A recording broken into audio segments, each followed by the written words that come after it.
prayer. Lord, thank you for keeping our bodies and souls. Help us to be the best Rotarians we can be. We ask in Jesus' name. Amen. Amen. Amen. Mike, getting an introduction of guests.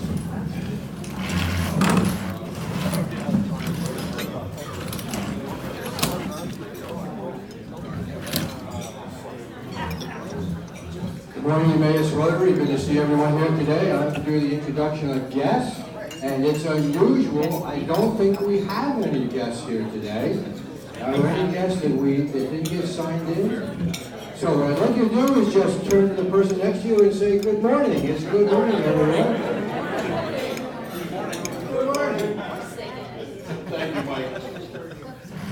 All right. A couple quick announcements. Just remember the President's changeover breakfast is June 27th. Changeover dinner is June 27th in the evening at Bear Creek. Jeff, do you have anything you'd like to say about that? Yeah, so please RSVP to me, email, or see me, and we'll make sure we get you on the list. It's only $25 per person, which is a great price for the dinner there. It'll be a great time to celebrate the year we had in review and our leadership under Rick. Thank you, Jeff. All right, the next thing, we've been doing this East Penn Summer Feed the Children, and last night there was the East Penn Foundation had their 3rd annual gala at the Lehigh Country Club. Sal is the president of the East Penn Foundation. I don't know how long yet. He's passing the gavel soon to someone else. But he mentioned that we did this. He mentioned it, and the way he mentioned it was it's a miracle that this happened because of 4 service organizations coming together. And I walked around the room, and as I did, my son grabbed me, and he said, Dad, these 2 people want to talk to you. So I had 2 people who want to be involved. And 2 more people came up and wanted to be involved. And this is what we thought was going to happen at the beginning, but we weren't sure. It's going to take on a life of its own. I want to thank Sal, I want to thank my son, I thank everybody that's helped out getting this moving in the right direction. So June, I believe it's the last Thursday in June, we're going to start the program at Lincoln School. So if you really want to have some fun, come on out, be a volunteer. We're going to ask 3 times during the summer that we go out for 1 week.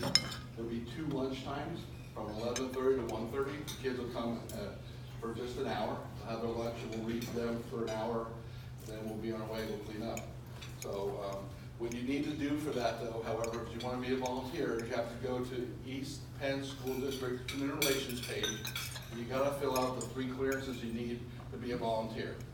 Then we have to have them we have to transfer them over to the Human Resources Department at the school district so they have them on file for us. So please, if you'd like to be a volunteer, make sure you get your clearances done. The FBI one takes about 2 weeks. All right? So anything else from the floor? All right, Ralph, go for it. Just want to remind everybody that next week is the first week of the month, and I will be collecting food for the Emmaus Food Bank. So anybody who brings food, please bring it, and I appreciate your help. Thank you, Bob. It's good to be back. Good to see you.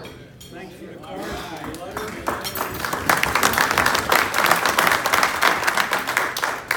And I think the one that you all signed, I think everybody signed it. I couldn't find anybody who didn't sign it. So I guess I'm still okay. I'm going to be real quick today. First of all, I'm glad to be back. I still have some radiation treatments I have to have. When I had my toe removed, I changed my nickname to Bobby Nine Toes. Now I have a small scar here, and I'm going to be known as Slice. Now what I really want to talk about very quickly, because it's been a month since I've been here, about my favorite person in the world, Peyton Halsey. This will be the final report because in 2 months she'll be in Illinois, Northwestern University. They won the Berks County lacrosse tournament for Berks County. They won the district lacrosse tournament. They lost in the semifinal game in the state tournament. Peyton was voted to be the queen for the senior prom. The next honor she received was based on her record of her marks, being an honor student, and her athletic mark. She was selected to be the Girl Student Athlete of the Year for Exeter High School. Her boyfriend, who's a football player, he was selected to be the Boy Athlete of the Year for Exeter High School. Peyton will still be playing field hockey for her club team for the next 2 months and also for the USA team in Lancaster, Pennsylvania. In August, she will off to Northwestern, so these reports will be few and far between.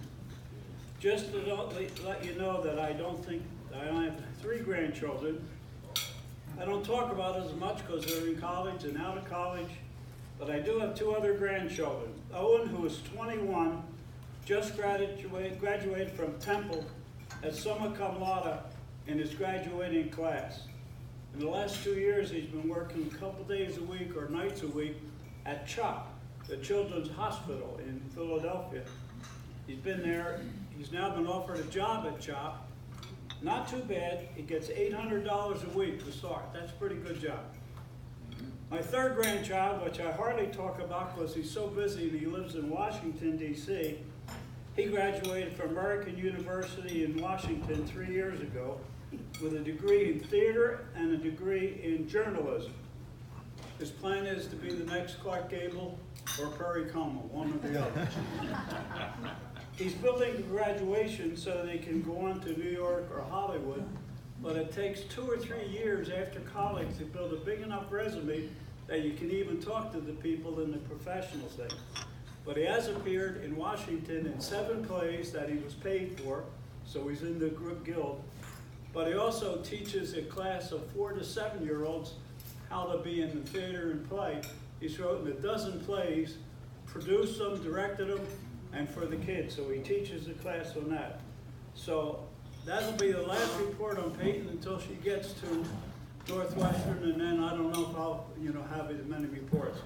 Thank you for putting up with it.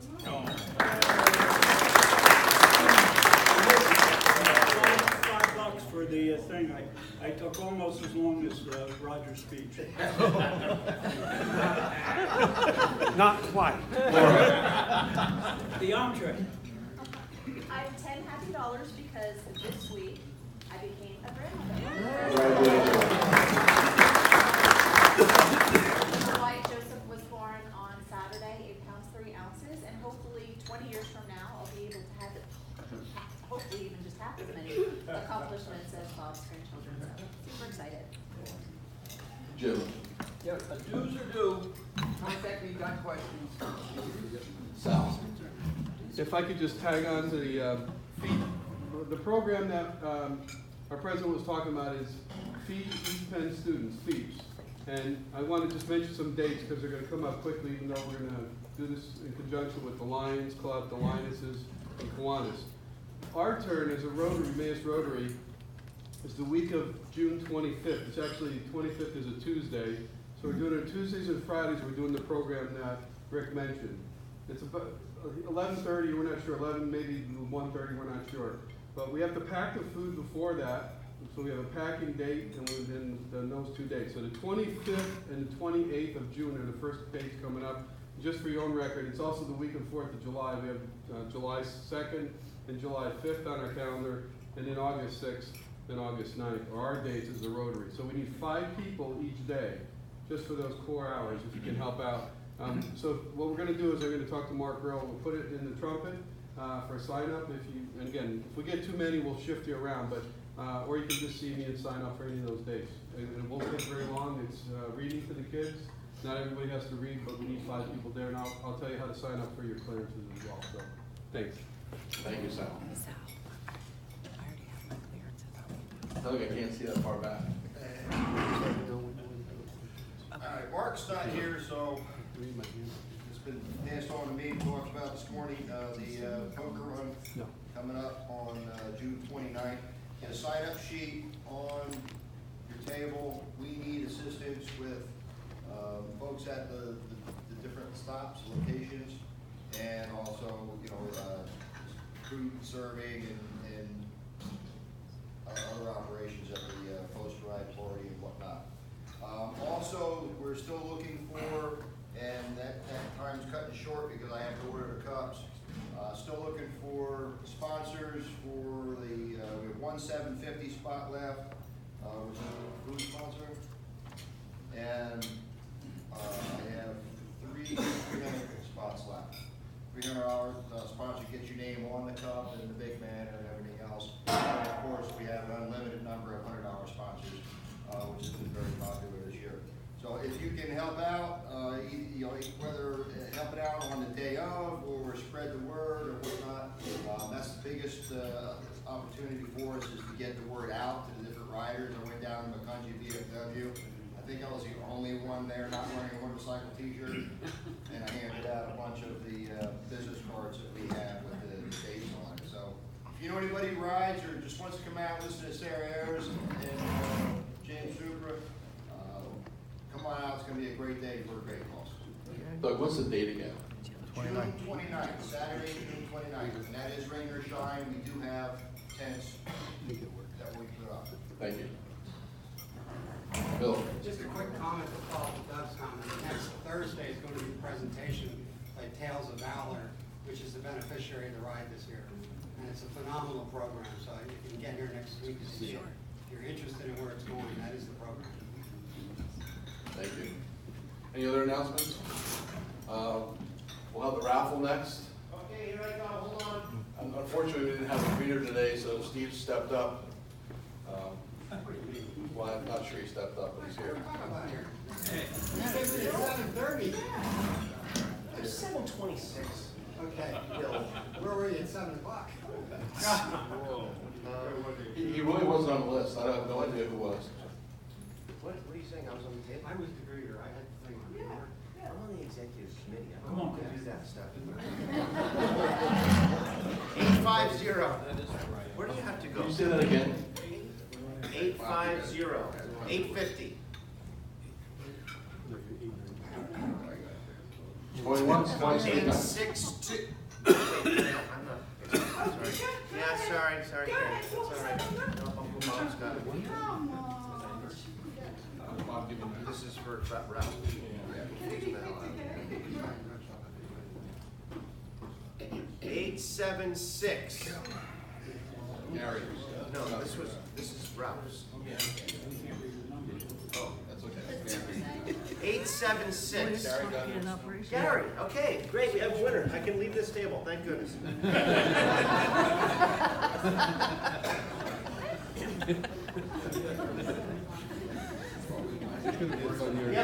Yeah, it's a match. Glad you brought that. 852. Sorry, Sharon, still on. Going once.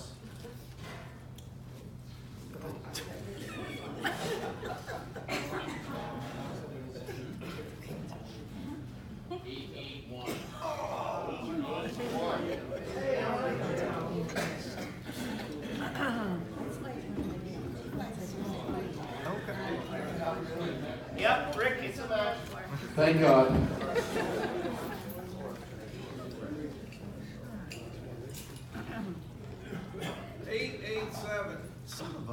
Eight, seven.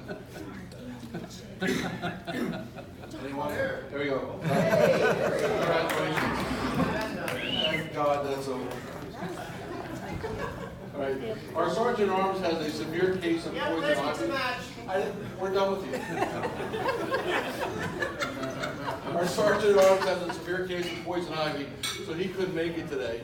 So Valerie Deneen is stepping up as Sergeant at Arms. Valerie, take it away. Good morning, everyone. Good morning. All right, so we had a couple of no pins and people leaving early this morning, but not a whole lot, so I had to be creative with the fines this morning. So, listen carefully, okay? If you make any of the items on this list, it's a fine of up to $2, okay? All right. So. No, it's not okay. Okay, fine. So, for the month of May, I think it's for parents especially, if you have school-age kids, it's a really difficult month. We kind of call it May-December because it's as busy as December, but without all the holiday cheer, unfortunately. So if you have kids or grandkids, I'm sure many of you can relate to these. So if during the month of May you had to leave early from a school concert or play, you owe $2 for that. If you attended a sports banquet, you owe $2. Did you not attend the district conference in the month of May? $2. Did you go to a graduation ceremony? You pay $2 for that. Were you in a wedding party? $2. Let's see, did you host a picnic or a barbecue this month? $2 for that. And lastly, did you help your kids or grandkids put together any big last-minute school projects involving a trifold poster board? $2 for that. All right, thank you guys. I'll be around to collect your money. How much money do you owe, Val? Up to $2. Up to $2. Okay. All right, so who has happy dollar?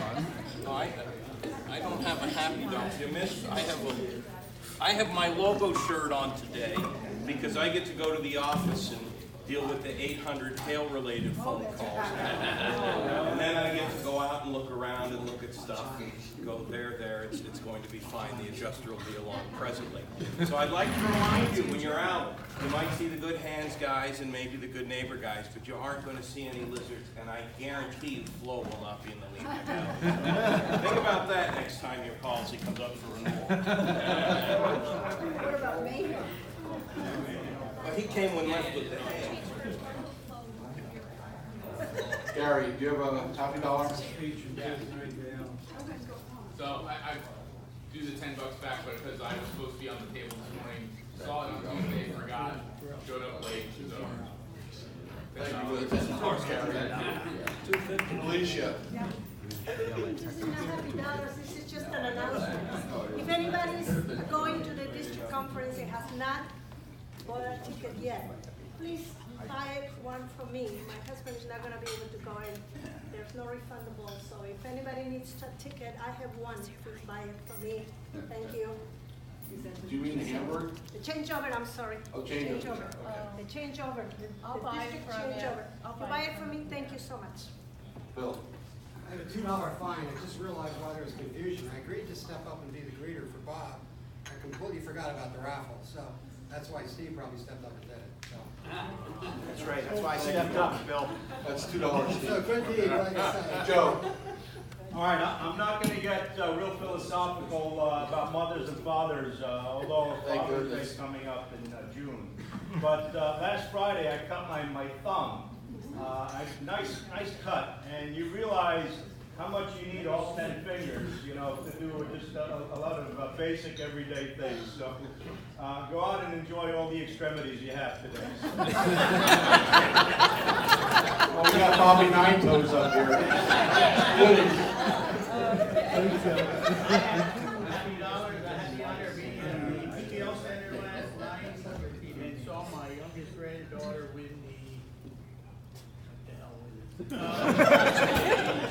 Excellence Award for Academia in the 10th grade in Allentown School.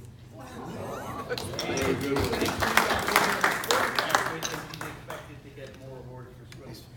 And my granddaughter, the oldest one, had safely arrived in Sydney, Australia. Congratulations. Jim? Yeah, I got back from 2 weeks in Scotland and Ireland last night. I drove the whole trip.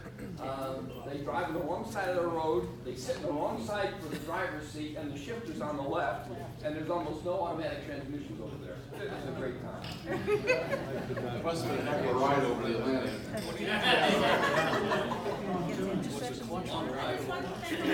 Again for stepping up for me last week when I wasn't here, and another happy dollar. My daughter Rebecca, who's with AmeriCorps, found out that she'd actually go to Puerto Rico for 3 months. So she gets to spend the summer in Puerto Rico, mostly helping people with the last little bits to get back their homes.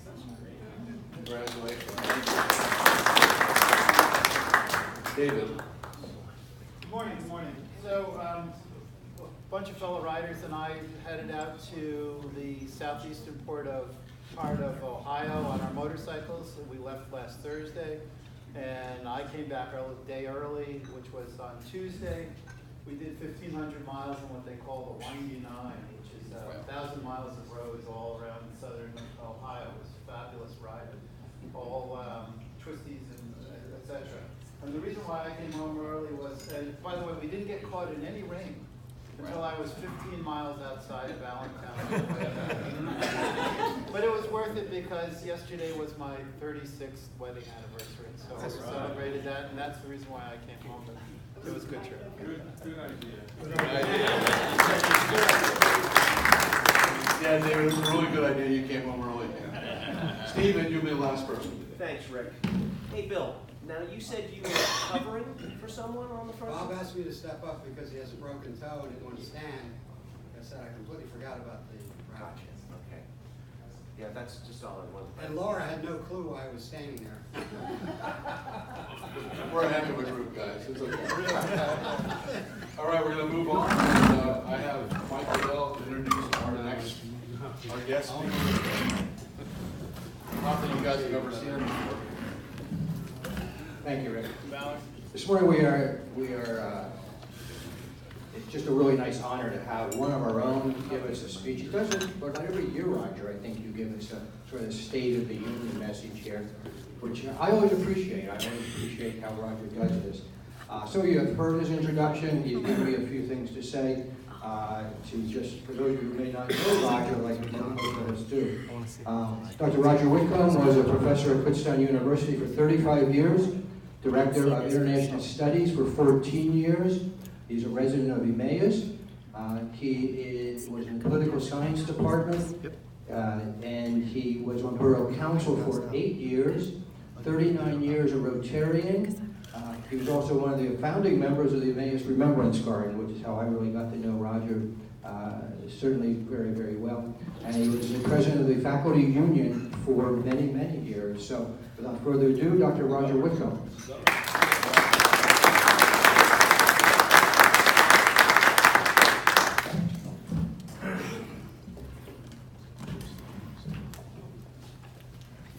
Good morning, everybody. Hopefully nobody was impacted by the hail last night. It was scary, I'll tell you.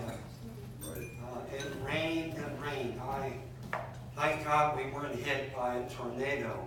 Before I start, I have to compliment you, Valerie, last week. You did a great job, very creative, and I hope you got some good suggestions.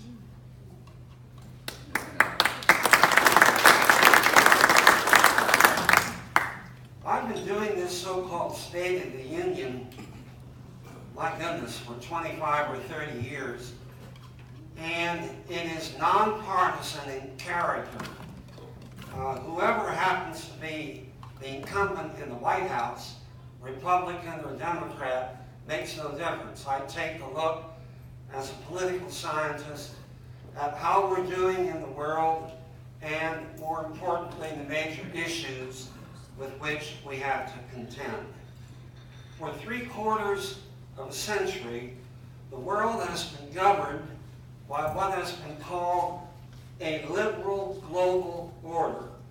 Inherent in this concept of order is the idea that all people share the same core experiences, values, and interests, that no group is inherently superior to any other group.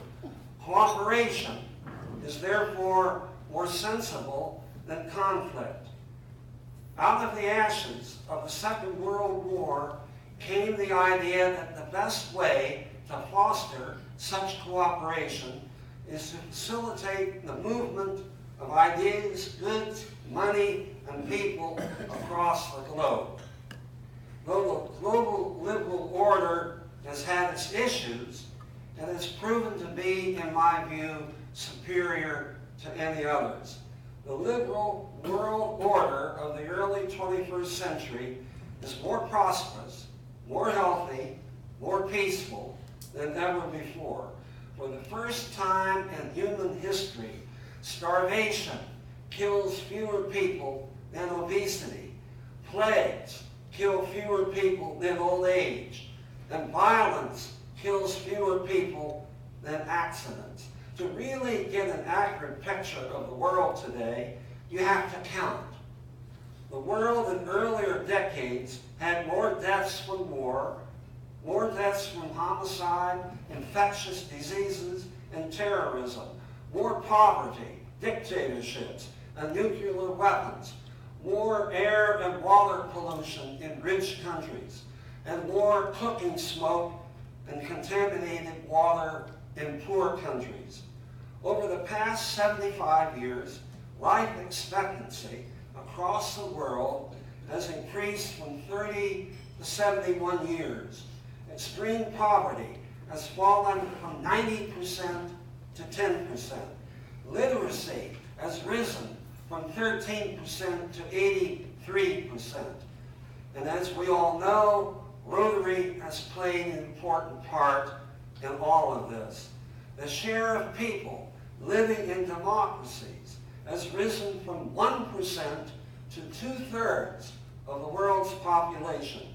Since 1945, wars between countries have become rare. Battle deaths have declined by more than tenfold, and billions of lives have been enhanced by revolutions in the rights of women and minorities. Unlikely to make a comeback are human sacrifice, slave auctions, eunuchs, heretic burnings, and male-only suffrage. The forces that have propelled this progress, knowledge, prosperity, connectivity, are not likely to go in reverse. A richer world can better afford to protect the environment, police its gangs, strengthen its social safety nets, teach and heal its people. A better educated world cares more about the environment and human rights. This then is the progress that we can measure over the past 75 years. And yet, in the face of this, I believe humankind is now facing an existential crisis. People are losing faith in the liberal order. In the wake of the Great Recession and the dramatic surge in migration, the nation state has once again reared its ugly head. Nationalists have come out of the woodwork. They're telling us we don't need global cooperation. Each nation, we are told, should only care about its own interests.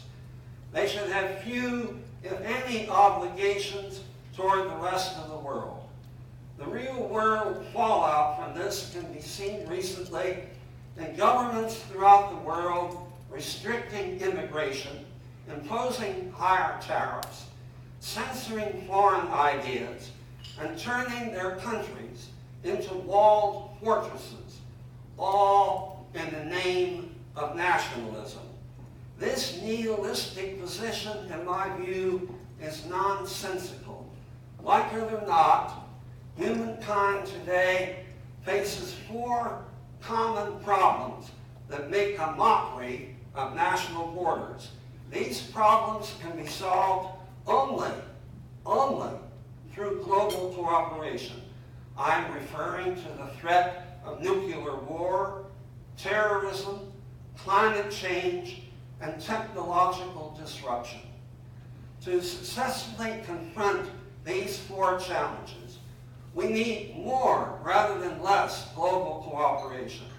The international liberal order, which we did so much to create and maintain after World War II, needs to be strengthened, not abolished. Not so, argued the newly emboldened nationalists. No one has more clearly personified the resurgent nationalist mindset than Donald Trump. Indeed, over the past 2 years, Mr. Trump has dominated world affairs to a degree that has no modern precedent.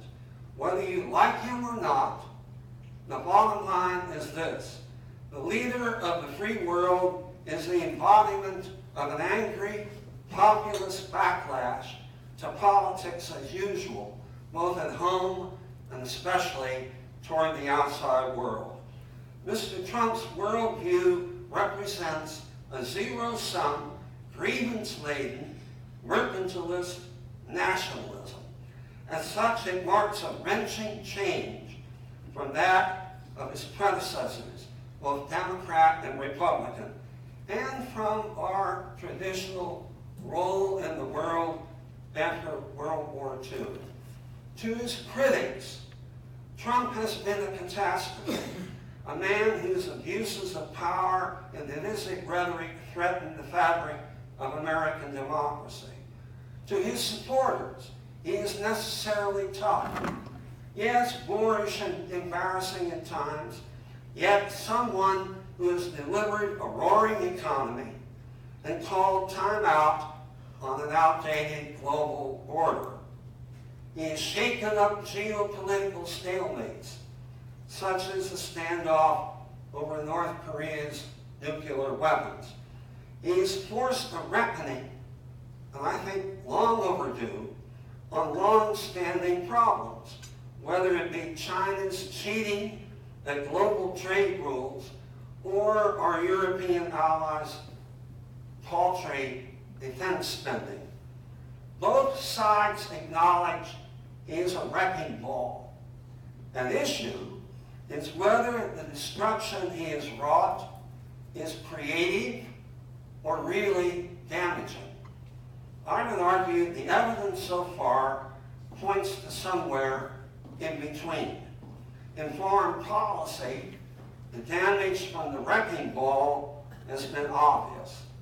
His penchant for abandoning commitments he considers bad deals. Hang on just a second, I need some water. Thank you.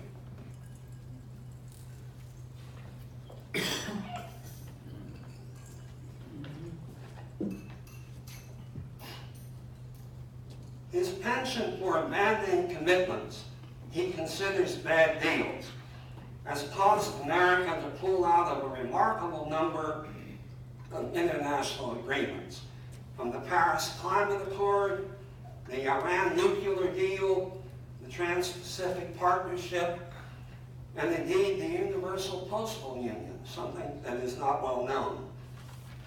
On the other hand, Trump's view of China as a strategic threat has resonated with both Democrats and Republicans. It is a view that says China's economic assertiveness must be countered and its geopolitical ambitions confronted. The jury is still out on his tactics, especially his penchant for weaponizing tariffs. That being said, how Mr. Trump deals with China will say a lot about his presidency. He has a historic opportunity here, I believe.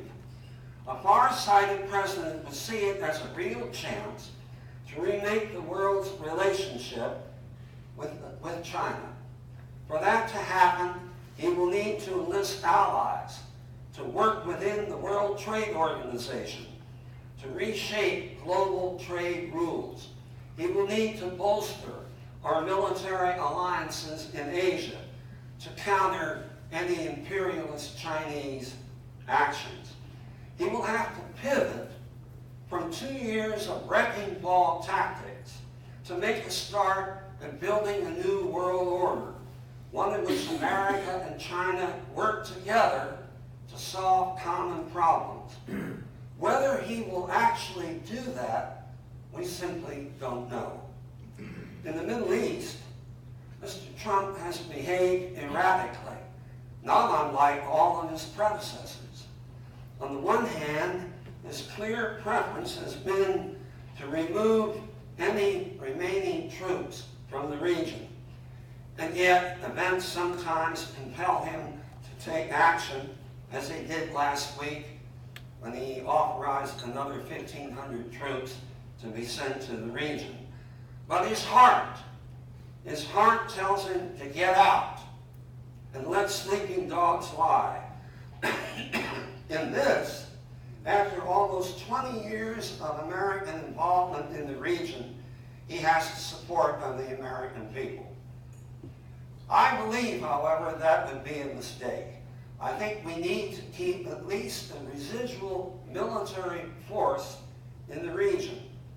Partial accords might be negotiated in Yemen, Syria, and Libya, but without finding lasting settlements to end these conflicts.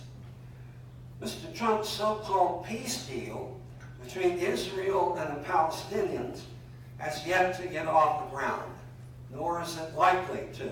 How could it, when he has cut off all foreign aid to the Palestinians and recognized Jerusalem as the capital of Israel? In the face of this, the danger of new wars, either by design or by accident, will be ever present going forward. One risk is a war pitting Israel against Iran and its allies, notably Hezbollah, the Lebanese Shia militia. Another is Turkey being drawn into the fighting against Syrian forces and their Russian and Iranian allies. Meanwhile, calling President Obama's nuclear weapons deal with Iran a total disaster, Mr. Trump has reimposed draconian sanctions on Iran's economy. He and his advisors evidently hope that these sanctions will weaken the regime, prompting it to return to the negotiating table. What does Mr. Trump want from the Iranians? Certainly a more stringent agreement that permanently ends Iran's nuclear weapons and missile programs. He also wants Iran to stop financing terrorism and meddling in other countries' affairs. He and his advisors hope these measures, at the very least, will force Tehran back to the bargaining table and maybe at best lead to regime change. Well, maybe. Yes, the new sanctions are really hurting the Iranian people, but they are also strengthening the hands of their hardliners. It's difficult at this point to see how this is going to end. To conclude, let me return to the larger issues with which I began this morning. You cannot build a wall against nuclear winter. You cannot build a wall against transnational terrorism. You cannot build a wall against global warming. No country can regulate artificial intelligence or bioengineering single-handedly. So whenever a politician says, "My country first," we should ask him or her, how can my country, by itself, prevent nuclear war, deal with terrorist threats, stop climate change, or regulate disruptive technologies? To successfully confront these problems, we need more rather than less global cooperation. We need to re-emphasize our common global identity. We need to encourage people to be loyal to humankind and to the planet Earth. Nationalism is an abdication of those principles. It is also, by the way, the opposite of patriotism. To confuse nationalism with patriotism is to mistake fear for valor. In the first half of the 20th century, nationalism devastated Europe and Asia, while destabilizing much of the rest of the world. We cannot afford to allow that to happen again. That is why the UK's attempted withdrawal from the EU and the recent elections for the European Parliament are a cause for concern. Nationalist parties have now become major players in Europe, while in their home countries they are disruptive, to say the very least.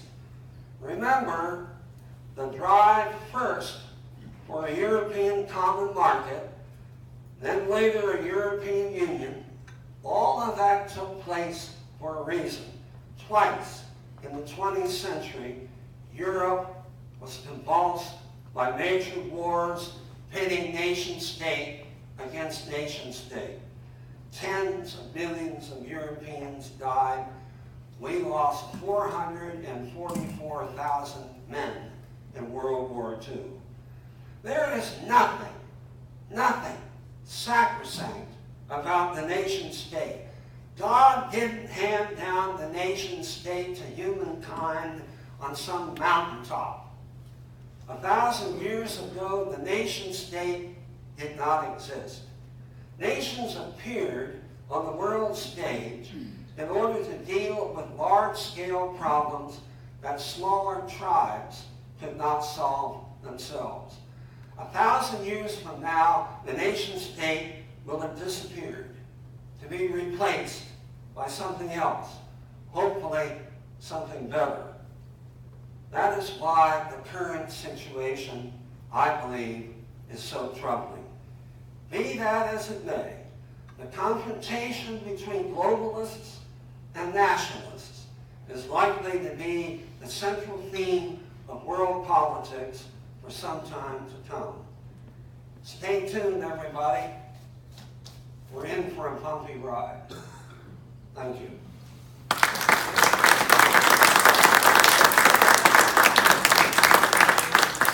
All righty.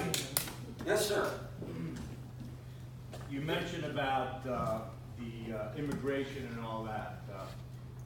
As an example, I'll take the country of Italy that's being invaded by folks from the Middle East and North Africa. Right. Most of the countries of Europe have their own culture and demographics and so on. In so doing, it changes all that culture and demographics. Excuse me. Imagine in Rome, historic buildings with graffiti on.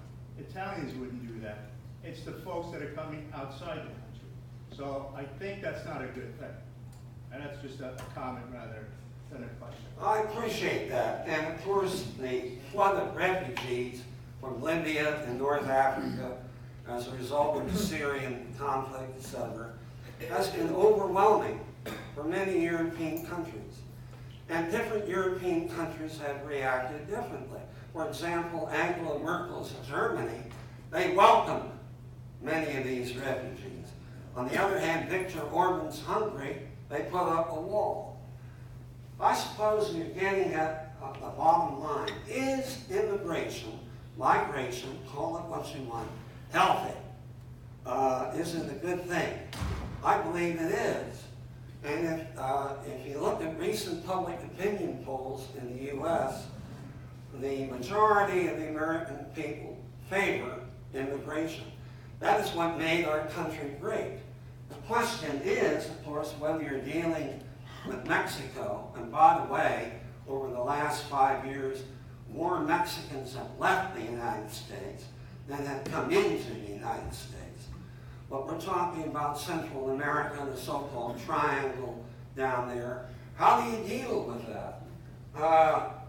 It's disruptive, particularly in rural communities that have been hollowed out by unemployment, the opioid crisis, whatever. It's estimated that we now have 14 million, nobody really knows the exact number, of illegal immigrants in the U.S. And the debate over how to deal with them, how to normalize them, legalize them, bring them into the fabric of our society, has yet to be adequately resolved. It's a difficult issue. No easy answers. But I would argue to wall off a country from immigration would be a mistake. Well, part of the problem is that you mentioned Central America. There's a lot of failing states there, and you've got people that are coming here that really are violent, or they don't have the skill set that we need here in the United States. I'm not opposed. It's easy for the United States to accept immigration because of the vastness of our country in terms of geography and population. Most other countries can't do that. Canada certainly can, Brazil, places like that. I would have to respectfully disagree about violence. In fact, there has been no recorded incident of any terrorist coming into our country and committing violence through our southern border with Mexico. I would tend to disagree, but it's Well, not, we're not talking about terrorism, we're talking about just general everyday violence that occurs in our city. Well, the violence committed by these people is minuscule in the context of violence committed by Americans generally, yes. In your opinion, Roger, what's the most foreign, what foreign situation is the most volatile and the greatest threat to this country, in your opinion, right now? Russia. As Mr. Mueller in his 9.5-minute report yesterday made very clear, Russia systematically interfered in the 2016 election, and they will undoubtedly try to do it again in 2020. Mr. Putin has made it very clear that he will employ any means, alternative facts, fake news, whatever, penetrating our media in order to disseminate false information among the American people. I don't think our government and our Congress have adequately addressed it. I'm very concerned about it. Yes, sir. Roger, do you think Germany's openness to the immigrants still could be out of a sense of contrition when they're involved in the Second World War? That's an interesting comment. I think there's some truth to that. You know, collective national guilt, if you will, as a result of what happened in World War II. But I don't have to tell you, despite the disruptions, immigration over the long haul is a plus for societies. But that's difficult to justify when you look at people in what I call middle America who, through the opioid crisis, unemployment, etc., have experienced the disruptive impact of these immigration waves. There are no easy answers. Anybody else? Yes? What is your opinion about what's happening right now with media, where Mr. Trump continues to incite us to think that the media is the enemy of the United States? Well, I'm concerned about it, whether it be the attack on our intelligence agencies or the media. We need to be careful in our democracy when we attack our media. We can talk a long time about that, but it is very concerning. Other comments, questions? All righty, thank you very much. You turn us off before we get to Okay. hot mic. Thank you, everybody. Thank you. Everyone, please rise and recite the four-way test. Of the things we think, say, or do, is it the truth? Is it fair to all concerned? Will it build goodwill and better friendships? Will it be beneficial to all concerned?